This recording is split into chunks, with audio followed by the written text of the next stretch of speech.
வணக்கம் மக்களே! Welcome back to Tamil TV info. இந்த வீடியோல எத பத்தி பார்க்க போறோம்னா, அதாவது வந்த நாள்ல ரொம்ப ஆரவாரமா வந்து பார்த்தீங்கன்னா அதுக்கப்புறமும் பெரிய லெவல்ல மக்கள் கிட்ட பேசப்பட்டு, அதுக்கப்புறம் இப்போ ரீசென்ட் டயத்துல சமீப காலங்களா ரொம்ப டவுன்ஃபால சந்திச்சு வர்ற ஒரு சில குறிப்பிட்ட 5 சேனல்கள நம்ம இந்த வீடியோல வந்து பார்க்கவிருக்கிறோம்.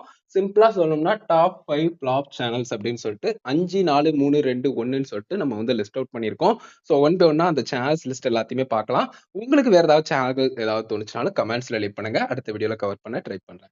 ஸோ இதுல 5வது நம்ம பார்க்கக்கூடிய சேனல் தந்தி டிவி. தந்தி டிவி இப்போ கூட தமிழ்ல ஒரு பாப்புலரான நியூஸ் சேனலா தானே இருக்கு அப்படின்னு கேட்டீங்கன்னா, இருக்க தான் செய்யுது. பட் இருந்தாலும் டிஜிட்டல்ல அவங்களுடைய ஆக்டிவிட்டீஸ் இன்னும் பெட்டரா தான் இருக்கு. கம்பேரிட்டிவ்லி இப்போ வந்து சேட்டலைட்ல பார்க்கும்போது அவங்களுடைய பெர்ஃபார்மன்ஸ் அப்படிங்கிறது கொஞ்சம் கொஞ்சமா டவுன் ஆகிக்கிட்டு இருக்கு அப்படின்னு சொல்லலாம். ஸோ புது புது நிகழ்ச்சிகளா இருக்கட்டும், ஆங்கர்ஸா இருக்கட்டும்னு சொல்லிட்டு எல்லா இடங்கள்லயும் வந்து பார்த்தீங்கன்னா, அந்த குறைகள் வந்து தெரிய ஆரம்பிக்குது. அதே மாதிரி வந்து பார்த்தீங்கன்னா, அவங்க வந்து பர்ட்டிகுலரா இப்ப ரீசென்ட் டயத்துல வந்து நெறைய கேபிள் டிவி அண்ட் டிடிஹெச்எஸ்ல ஸ்ட்ரகிள் பண்றாங்க. குறிப்பிட்டு நெறைய டிடிஹெச் அண்ட் கேபிள் டிவிகள்ல ரிமூவல் அப்படிங்கிற ஒரு விஷயம் நடக்கு. தந்தி டிவி, தந்தி ஒன் இந்த மாதிரியான சேனல்கள்லாம். ஸோ அப்படி பார்க்கும்போது இது ஒரு டவுன்ஃபாலா ஃபீல் பண்ணப்படுது. பட் இருந்தாலும் அவங்க இன்னும் வந்து பார்த்தீங்கன்னா, ரொம்ப பெரிய பிளாப் சேனல் அப்படின்னு சொல்ல முடியாதுங்கிற காரணத்தினால 5வது இடம் தந்தி டிவி அப்படின்னு சொல்லலாம். 4வதா நம்ம பார்க்கக்கூடியது என்னன்னு கேட்டீங்கன்னா, ஸ்போர்ட்ஸ் 18 தமிழ் அப்படின்னு சொல்லலாம். ஸ்போர்ட்ஸ் 18 தமிழ் அப்படிங்கிற சேனலானது வந்து பார்த்தீங்கன்னா, வரப்போதுன்னு ஒரு எக்ஸைட்மெண்ட்ட குடுத்து கடைசியா வரவே இல்ல. கம்ப்ளீட்டாவே வரவே இல்லையா அப்படின்னு கேட்டீங்கன்னா கிடையாது. ஏன்னா வந்து பார்த்தீங்கன்னா, ஜியோ அண்ட் ஸ்டார் வந்து மெர்ஜ் ஆனதுனால, இந்த ஸ்போர்ட்ஸ் 18 தமிழா வரவிருந்த அந்த ஸ்போர்ட்ஸ் 18 3ன்னு நெனைக்கிறேன். அந்த சேனல் வந்து பார்த்தீங்கன்னா, பர்ட்டிகுலரா ஸ்போர்ட்ஸ் ஸ்டார் ஸ்போர்ட்ஸ்னுடைய 2 சேனலா வந்து பார்த்தீங்கன்னா, வடிவமைச்சு வந்து பார்த்தீங்கன்னா கொண்டு வந்திருந்தாங்க. ஸோ அதனால வந்து பார்த்தீங்கன்னா, இத வந்து நம்ம வந்து கம்ப்ளீட்டா ஃப்ளாப் சேனல்ல எடுக்க முடியாது. பட் இருந்தாலும் இந்த சேனல் வருதுன்னு ஏற்படுத்தின எக்ஸைட்மென்ட்க்கு ஒண்ணுமே இல்லங்கிற மாதிரியான இன்ஃபர்மேஷன் தான் லாஸ்ட்டா கிடைச்சது. பட் இருந்தாலும் இப்ப வரைக்கும் அவங்களுக்கு அதனால நஷ்டம் கிடையாது அப்படிங்கிற மாதிரி நான் சொல்லி ஆகணும். ஏன்னா, அவங்க வந்து பார்ட்னர்ஷிப் பண்ணிக்கிட்டாங்க. ஜியோ அண்ட் வந்து ஸ்டார் தரப்புல. ஸோ அதனால வந்து பார்த்தீங்கன்னா, அவங்களுக்கு அது வந்து பெரிய விஷயமா தெரியல. இருந்தாலும் ரீபிராண்ட் ஆகி ரீநேம் செய்யப்பட்டு அந்த மாரி வந்து வந்தது அப்படிங்கிறதும் குறிப்பிடத்தக்கது. அதையும் சொல்லணும்னு நினைச்சோம். ஸோ இது வந்து 4வதா நம்ம பார்க்கணும்னு நினைச்சது. 3வதா நம்ம பார்க்கக்கூடிய சேனல் வந்து விஜய் டக்கர் அப்படின்னு சொல்லலாம். ஸோ விஜய் டக்கர் அப்படிங்கிற சேனல் ஃபர்ஸ்ட் வந்து பார்த்தா விஜய் மியூசிக் அப்படின்னு சொல்லிட்டு ஒரு சேனலா வந்தது. ரொம்ப பெரிய லெவல்ல எதிர்பார்க்கப்பட்டது. ஏன்னா வந்து பார்த்தீங்கன்னா, ஒரு சைடு வந்து கலைஞர் நெட்வொர்க் தரப்புல வந்து இசை அருவி, அதுக்கு அடுத்தது வந்து பார்த்தீங்கன்னா, சன் நெட்வொர்க் தரப்புல வந்து சன் மியூசிக்ன்னு சொல்லிட்டு வச்சிருக்கிறப்போ, ஸ்டார் இந்தியா தரப்புல வந்து ஒரு தமிழ்ல ஒரு மியூசிக் சேனல் கொண்டு வராங்கங்கிற எக்ஸைட்மென்ட் எல்லாருக்குள்ளயுமே இருந்தது. பட் இப்போ இந்த சேனல் என்ன கேட்டகரி அப்படிங்கிறது ஒரு கன்ஃப்யூஸ்டு மைண்ட் தான் இருக்கு. ஜிஇசியா இல்லன்னா வந்து ஒரு மூவிஸ் டெலிகாஸ்ட் பண்ணக்கூடிய ஒரு சேனலா, ஸோ காமெடி ரிலேட்டட் சேனலா, இல்ல மியூசிக் தானா அகைன் அப்படிங்கிற மாதிரி ஒரு கன்ஃபியூஸ்டான ஒரு மிக்ஸ்டு கேட்டகரியில இருக்கக்கூடிய ஒரு சேனலா தான் விஜய் டக்கரை வந்து இப்ப பார்க்க முடியுது. ஸோ அது வந்த போது வந்து பார்த்தீங்கன்னா, இருந்த மியூசிக் விஷயங்களையே மறுபடியும் கொண்டு வந்திருக்கலாமோ அப்படிங்கிற மாதிரி ஒரு தாட்டும் இருந்துச்சு. பட் இருந்தாலும் அவங்க அதுல ஃபெயில் ஆயிட்டாங்க.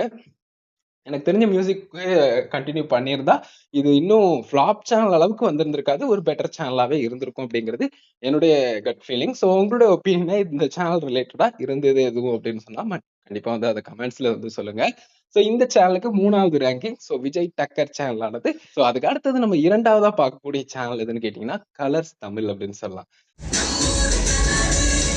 இந்த சேனல கேட்டவுடனே நெறைய பேருக்கு வந்து பார்த்தீங்கன்னா, எமோஷனலா ஃபீல் ஆகும். நெறைய பேருக்கு வந்து பார்த்தீங்கன்னா, ஆமால்ல இப்படி ஒரு சேனல் இருந்ததுல்ல அப்படிங்கிற மாரி தோணலாம். எஸ் அஃப்கோர்ஸ் எனக்கும் தோணுதுங்க. ஏன்னா வந்து பார்த்தீங்கன்னா, ஸ்டார்ட்டிங்ல அவங்க வந்த அந்த ஒரு ஆரவாரமே வந்து பார்த்தீங்கன்னா, தனி அப்படின்னு சொல்லலாம். ஸோ அப்படி வந்த ஆரவாரமான விஷயங்கள் எல்லாம், இப்படி இந்த காலத்துல இப்ப வந்து அழிஞ்சே போயிருச்சோ ஆல்மோஸ்ட் அப்படிங்கிற மாதிரி, ஒண்ணுமே இல்லங்கிற மாதிரி போயிருச்சு அப்படின்னு சொல்லலாம். ஸோ ஏன்னா வந்து பார்த்தீங்கன்னா, இப்ப கலர்ஸ் தமிழ் அப்படிங்கிற ஒரு விஷயம் இருக்குன்னு 4 பேர்ட்ட சொல்லி தான் தெரிஞ்சுக்கிட வேண்டியதா இருக்கும் அப்படின்னு சொல்லலாம். கலர்ஸ்ல தமிழ் சேனல்லாம் இருக்கா அப்படிங்கிற மாரி. ஸோ அந்த மாதிரியான ஒரு நிலைக்கு வந்து தள்ளப்பட்டுருச்சு கலர்ஸ் தமிழ் சேனல் அப்படின்னு சொல்லலாம். ஸோ இப்போதைக்கு வந்து பார்த்தீங்கன்னா, மூவிஸ் அண்ட் ஒரு சில வேற ஏதாவது ரீஜனல் சீரியல்ஸ் மாதிரியான விஷயங்கள்லாம் பண்றாங்க. பட் இன்னும் அது பெட்டரா பண்ணி பெட்டரா அட்வர்டைஸ்மென்ட் குடுத்து இன்னும் கம்பேக் குடுக்கலாம். ஏன்னா அவங்க ஸ்டார்ட்டிங்ல வரும்போது பேரழகி மாதிரியான சீரியல்ஸ் அண்ட் நெறைய எக்கச்சக்கமான சீரியல் கொண்டு வந்தாங்க. ஸோ சிவகாமி அந்த மாதிரியான சீரியல்லாம். ஸோ சான்ஸே இருக்காது அதெல்லாம். பட் இருந்தாலும் ரொம்பவே மிஸ் பண்றோம். அந்த மாதிரியான சீரியல்களா இருக்கட்டும், கலர்ஸ் தமிழுடைய கம்பேக்கா இருக்கட்டும். ஸோ நீங்க எத்தன பேர் வந்து பார்த்தீங்கன்னா, இந்த மாரி மிஸ் பண்றீங்க அப்படிங்கிறத கமெண்ட்ஸ்ல சொல்லுங்க. கண்டிப்பா இதுக்கு 2வது இடத்த விட 1வது இடமே டிசர்வ்டு தான். பட் 1வது இடத்துல இன்னொரு முக்கியமான சேனல் இருக்கு. அந்த சேனல் என்னன்னு கேட்டீங்கன்னா, த பிளாக் ஷீப் டிவி அப்படின்னு சொல்லலாம். ஸோ பிளாக் ஷீப் டிவி ஆனது வந்து பார்த்தீங்கன்னா, வந்ததுங்கிறது பயங்கர ஒரு ஆரவாரமா இருந்தது அப்படின்னு சொல்லலாம். ஏன்னா, ஒரு யூடியூப் சேனல் அப்படிங்கிற ஒரு விஷயத்த தாண்டி ஒரு ஓடிடி பிளாட்ஃபார்ம்லயும் இருந்தாங்க.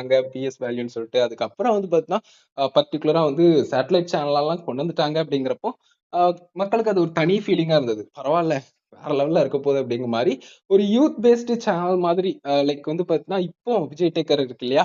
ஸோ அந்த மாதிரி தான் வந்து பார்த்தீங்கன்னா, அத வந்து கொண்டு வர ட்ரை பண்ணாங்க. பட் இருந்தாலும் வந்து பார்த்தீங்கன்னா, அந்த ஷோஸ் அண்ட் வந்து அந்த ரெகுலரா வரக்கூடிய விஷயங்கள் எல்லாத்துலயுமே வந்து பார்த்தீங்கன்னா, வந்த நாள்ல இருந்தே சில சிக்கல்கள் வந்து இருந்தது. என்ன காரணம்ங்கிறது தெரியல. அந்த சேனல் மறுபடியும் வந்து பார்த்தீங்கன்னா, பிளாக் ஷீப் தமிழ்ல இருந்து அகைன் வந்து சித்திரம் டிவியாவே மாற்றப்பட்டுருச்சு. அண்ட் இந்த சேனலானது கலைஞர் நெட்வொர்க் கூட அ கைகோத்த காரணத்தினால தான் இந்த ஒரு பெரிய இஷ்யூ போய்க்கிட்டு இருந்தது. இந்த மாதிரி ஃப்ளாப் ஆச்சு அப்படிங்கமான ஒரு சில கருத்துக்களும் வந்து பார்த்தீங்கன்னா வருது. அதெல்லாம் ஒரு பக்கம் இருக்கட்டும். பிளாக் ஷீப் டிவி அப்படிங்கிற ஒரு சேனல எடுத்து பார்க்கும்போது, சித்திரம் டிவிய வந்து ரீபிராண்ட் செய்யப்பட்டு, ரீநேம் செஞ்சு வருது அப்படிங்கிற ஒரு விஷயத்த கேட்ட உடனே நெறைய பேர் எக்ஸைட் ஆனோம். பட் இது ஒரு பிக்கஸ்ட் ஃப்ளாப் சேனலா கருதப்பட்டுச்சு அப்படிங்கிறதுல எந்த சந்தேகமும் இல்ல. இப்போ கூட வந்து பார்த்தீங்கன்னா, அது சித்திரம் டிவியா தான் நெறைய இடத்துல ப்ளே ஆயிட்டு இருக்கு. ஸோ அப்படிங்கிறப்போ இன் ஃபியூச்சர் பிளான் என்னங்கிறதே தெரியல. ஸோ இந்த சேனல் வந்து 3வது இடத்துக்கு டிசர்வ்ட் அப்படின்னு சொல்லலாம். ஸோ இந்த மாதிரி 5 சேனல்கள் வந்து சொல்லிட்டோம். So Thanthi TV, sports 18 Tamil, Vijay Takkar, Colors Tamil, Black Sheep TV.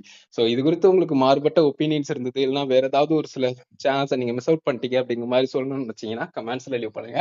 இந்த ஒரு வீடியோ இதுக்காக தான் மக்களே மேக் பண்ணோம். ஸோ கண்டிப்பா ஹெல்ப்ஃபுல்லா இருந்திருக்கும்னு நினைக்கிறோம். வீடியோ பிடிச்சிருந்தா லைக் அண்ட் ஷேர் பண்ணி மறக்காம சேனல சப்ஸ்கிரைப் பண்ணி தொடர்ந்து இருந்துங்கள் தமிழ் டிவி இன்ஃபோவுடன். நன்றி.